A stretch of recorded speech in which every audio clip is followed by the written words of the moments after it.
வணக்கம். பொதுவான கல்லூரிகள், பல்கலைக்கழகங்கள், அதே போல் ஜெயித்து காட்டுவோம் போன்ற நிகழ்ச்சிகளில் நான் பேச போகிறப்ப அந்த உற்சாகமான பேச்சை ஆரம்பிக்கிறப்ப, மோட்டிவேஷன் ஸ்பீச் ஆரம்பிக்கிறப்ப நான் பல்வேறு செய்திகளை சொல்லுவேன். அதில் என்னையவே நான் உற்சாகப்படுத்திக்கிற ஒரு விஷயம் எது அப்படின்னு பார்த்தீங்கன்னா, ஓட்டப்பந்தயத்தில் சாதனைகள் செய்தவருடைய வரலாற்றை நிறைய படிச்சிருக்கிறோம். ஆனால் 1986 பிறந்து ஜமைக்கா நாட்டில் ஒரு சிற்றூரில் பிறந்து இதுவரை தடகள வரலாற்றில் இருந்த அத்தனை சாதனைகளை முறியடித்து ஹாட்ரிக் என்று சொல்லப்படக்கூடிய 3 மும்முறை வென்று தங்கப்பதக்கங்களையும் ஜெயித்து காட்டியவர் யாருன்னு கேட்டால் ஜமைக்கா வீரர் உசைன் போல்ட். போல்ட் அப்படிங்கிற அந்த சொல்லுக்கு இடி அப்படின்னு பொருளாம். இடி மின்னல், ஓட்டப்பந்தயத்தில் இடியாக மின்னலாக இருப்பவர் யாருன்னு கேட்டால் இவர் தான். அப்படி என்ன இவர் சாதனை செஞ்சிட்டார் அப்படின்னா, இவருடைய இளம் வயதில் இவருடைய தாய் தந்தையார் அந்த சின்ன கிராமத்தில் ஒரு பலசர கடை மளிகை கடை நடத்துகிறாங்க. இவருக்கு கிரிக்கெட் விளையாடவும் பேஸ்கெட் பால் விளையாடவும் தான் பிடிக்கும். நிறைய சேட்டைகள் செய்வார், குறும்புகள் செய்வார், எல்லாம் பண்ணிகிட்ருப்பார். நாள் இவருடைய விளையாட்டு ஆசிரியர், இவருடைய கோச், பயிற்சியாளர் ஒரு நாள் அவரை கூப்பிட்டு சொன்னாராம், உனக்கு நீண்ட கைகளும் நீண்ட கால்களும் இருக்கின்றன, நீ ஏன் தடகள வீரனாக, ஓட்டப்பந்தய வீரனாக மாறக்கூடாது? எனக்கு அது பிடிக்கலன்ட்டார் அவர். இல்லை, நீ அதில் தான் பயிற்சி பெறணும், உனக்கு என்ன வேணும் நான் செய்கிறேன் அப்படின்ட்டுருக்கார்.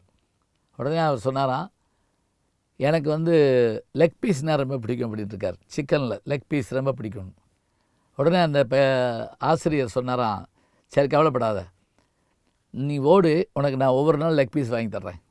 அவர் சொல்கிறாரு, தன்னுடைய வரலாற்றில் உசைன் போல்ட் எழுதுகிறாரு, நான் ஒரு லெக் பீஸுக்காக ஓடினேன், என் கால்கள் வலுப்பெற்றன, நான் ஓட்டப்பந்தய வீரனாக மாறுவதற்கு எனக்குள் இருந்த என்னை கண்டுபிடித்த என் ஆசிரியர் தான் காரணம்னு ஒரு பேட்டியில் சொல்கிறார். பெய்ஜிங்கில் நடந்த அந்த ஒலிம்பிக் நடக்குது. அப்போ அந்த 100 மீட்டர் ஓட்டப்பந்தயத்தில் இவருடைய வேகத்தை பார்க்குறாங்க. பிறகு 200 மீட்டர் ஓட்டப்பந்தயம், பிறகு 4x100 ஓட்டப்பந்தயம். இந்த 3லையுமே முதன்மையாக வெற்றி பெற்றவர் உசைன் போல்ட் தான். யாருமே இந்த சாதனை செய்யலை. இவருடைய வேகத்தினுடைய அளவு என்ன அப்படின்னு எப்படி நிர்ணயிக்கிறாங்கன்னு சொன்னால், துப்பாக்கியிலிருந்து வெளிவரக்கூடிய தோட்டா என்ன விரைவாக செல்லுமோ அந்த விரைவு இவருடைய உடம்புலையும் இவருடைய கால்கள்லையும் இருக்குங்கிறாங்க. அந்த முதல்ல பெற்ற அந்த தங்க கோப்பையை அப்படி தூக்கி மேலே அப்படி காட்டார்.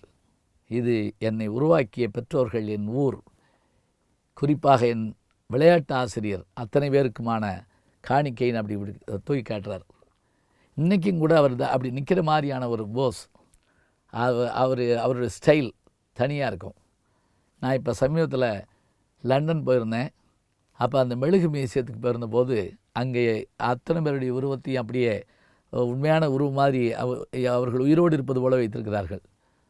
நான் போய் என்ன பண்ணேன்னா, அந்த உசைன் போல்ட்டினுடைய அந்த அவர் ஓடுற மாதிரி நிற்கக்கூடிய அந்த ஒரு மெழுகு பொம்மைகிட்ட போய் நின்று அதே மாதிரி நின்று ஒரு ஃபோட்டோ எடுத்து வச்சுக்கிட்டேன். எனக்கு அவ்வளோ பெரிய மகிழ்ச்சி. என்ன காரணம் அப்படின்னா, இவரை பற்றி சொல்கிற போது இளைஞர்களுக்கு அத்தனை ஒரு உற்சாகம் ஏற்படுது. அது மட்டும் இல்லை, இவருக்கு தனக்கு இப்போ தடகள வீரர்களில் இன்றைக்கு அதிகம் பணம் சம்பாதிக்கக்கூடிய வீரர் இவர் தாங்கிறாங்க.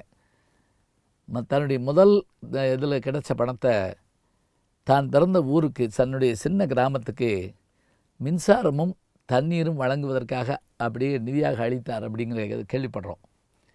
எவ்வளோ பெரிய விஷயம் பாருங்கள். தொடர்ந்து வெற்றிகளை பெற்றுக்கிட்டே இருந்தார். 9 முறை எல்லா வகையான பதக்கங்களையும் அவர் பெற்றிருக்கிறார்.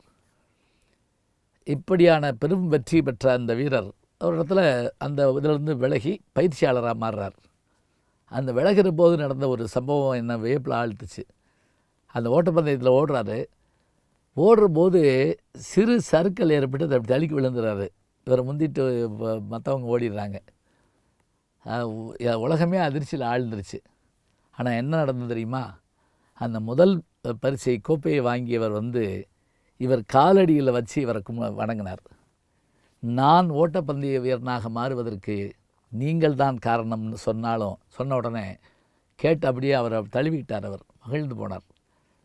பார்த்தீங்களா, யானை படுத்தாலும் குதிரை மட்டம் என்று சொல்லுவோம்.